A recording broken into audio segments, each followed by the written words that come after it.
잘 지냈어요 모두 보고 싶어서 우리도 어쩜 이렇게 시간이 안 가는지 정말. Assalamualaikum warahmatullahi wabarakatuh. Perkenalkan, nama saya Zekrina Istighfara Syaweli dari kelas 10 PBK 2.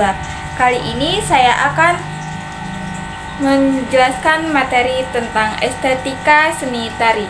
Estetika tari merupakan penilaian keindahan dan nilai seni yang ada di dalam tari tersebut.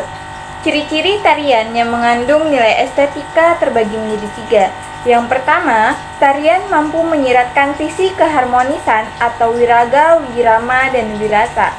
Yang kedua, bisa menarik perhatian penonton. Tarian merupakan sarana pertunjukan yang mengandung nilai seni tinggi sehingga bisa menarik perhatian semua orang yang melihatnya. Yang ketiga, penonton merasa terhibur. Penonton bisa merasakan tegang, sedih, tertawa, dan terharu tergantung sajian tampilan tari saat di panggung. Jenis-jenis tari terbagi menjadi 3. Yang pertama, tari berdasarkan pola garapan.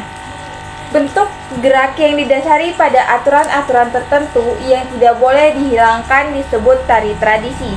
Sedangkan tarian yang tidak mengikuti aturan-aturan tertentu disebut tari kreasi. Ada 2 bentuk tari berdasarkan pola garapan, yaitu tari tradisional dan tari kreasi baru. Yang pertama, tari tradisional.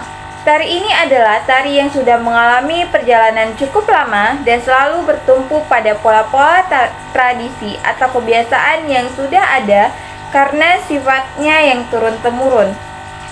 Contohnya, tari Jawa ada tari bedoyo, tari golek, tari serimpi, dan sebagainya. Yang kedua ada tari Bali, yaitu tari legong, tari pendet, tari baris, dan sebagainya. Yang ketiga tari Sunda, yaitu tari gawil, tari lenyepan, tari topeng Cirebon, dan sebagainya. Yang keempat tari Betawi, yaitu tari topeng. Dan terakhir tari Sumatera, yaitu serampang 12. Yang kedua tari kreasi baru. Tari ini adalah tari yang tidak berpijak pada tradisi dan aturan yang sudah ada, seperti tari tradisional. Contohnya tari-tari Karyanini, Towok, seperti tari Wewe, tari persembahan, dan sebagainya. Yang kedua ada Bagong Kusudiarjo, seperti tari Yapong, tari Wirapertiwi, dan sebagainya. Yang ketiga ada tari cantik, yaitu karya Wiwi Widyastuti.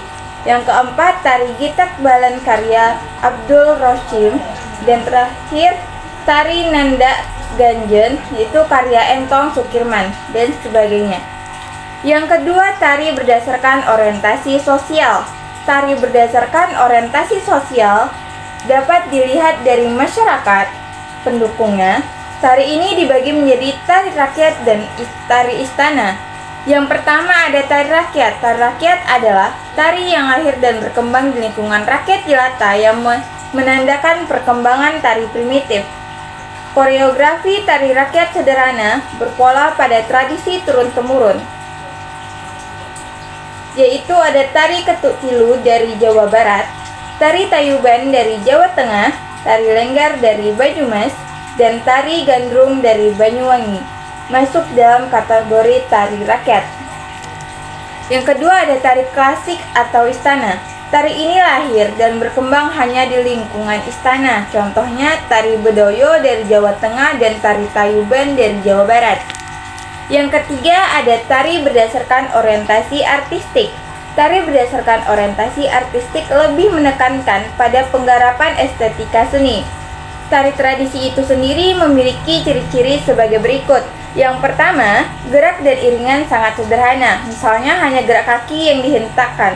Yang kedua, gerakan dibuat untuk tujuan-tujuan tertentu, misalnya menirukan gerak binatang karena ada berburu, proses inisiasi atau pemotongan gigi, pesta kelahiran, perkawinan, keberuntungan panen, dan sebagainya.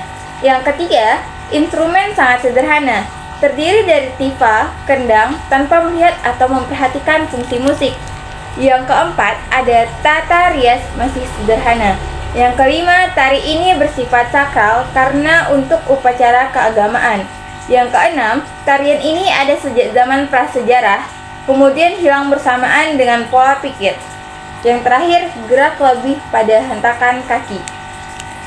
Sekian penjelasan dari saya akhiri. Assalamualaikum warahmatullahi wabarakatuh. 誰にとらないよ売り戻せば